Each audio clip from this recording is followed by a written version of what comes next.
Today, NATO turns 75, three-quarters of a century after its creation. The North Atlantic Treaty Organization has grown from just 12 countries to 32, adding Sweden just last month.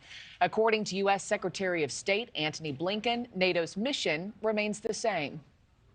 The work today, the work tomorrow, the work at the summit is really about the next 75 and everything that we need to do now to ensure that this alliance remains what it has been, is based on the principle that we have each other's backs, that if one of us is the victim of aggression, all of us will be in to help.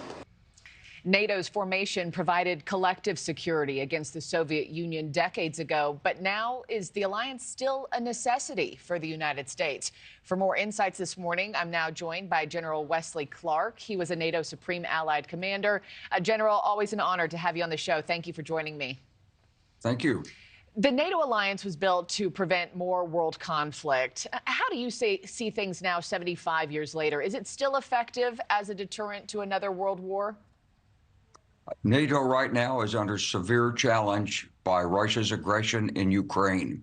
And NATO leadership right now is grappling with how best to contain that conflict and how to prevent Putin from expanding the conflict to actually encompass NATO members.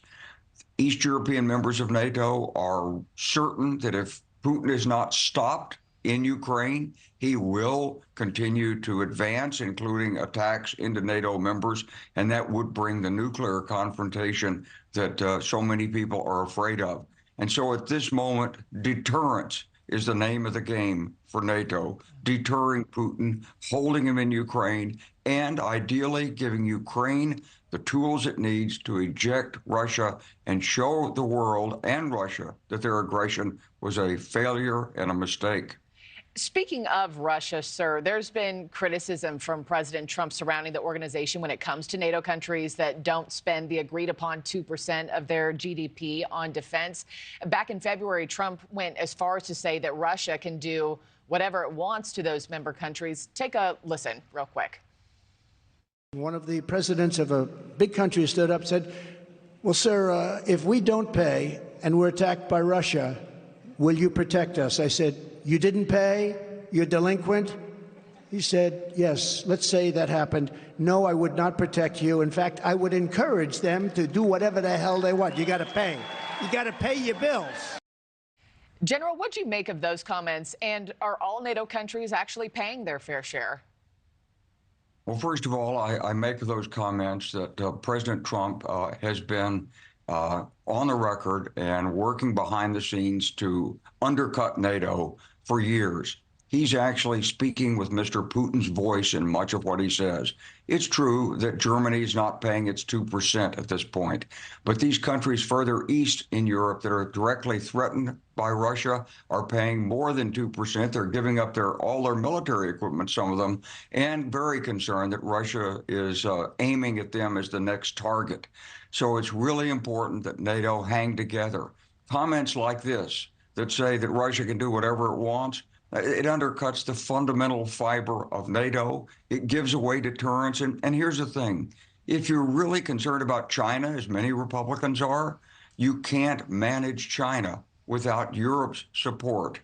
And the way you get the support from Europe is by American leadership in NATO.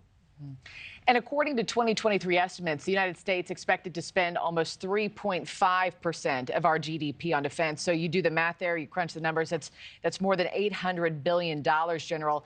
Is the value that NATO brings to the United States worth the cost for our country still? Oh, absolutely. Because first of all, understand the $800 billion that we're spending is not just on NATO. It's on our global defense and security, what we're doing in the Middle East, what we're trying to do in the Middle East, what we're doing in Asia, all of our military research and development, our procurement, everything for global responsibilities. What we're getting from NATO is their support diplomatically, their support on the ground, and their pledged commitment that they will defend each other. And of course, we'll be there to back them up. It's the linkage between the United States and Europe that's provided peace and security for the last 75 years. We don't want President Trump or anybody else to destroy it for a few dollars. It's not about dollars and cents. It's about the international rules-based order that has preserved peace and security. General Wesley Clark, we'll leave it there. Thank you so much for joining us on this 75th anniversary. A pleasure to have you on, as always. Thanks for watching, everybody. Go to joinnn.com to find NewsNation on your television provider. Also, don't forget to click that red subscribe button below to get more of NewsNation's fact-driven, unbiased coverage.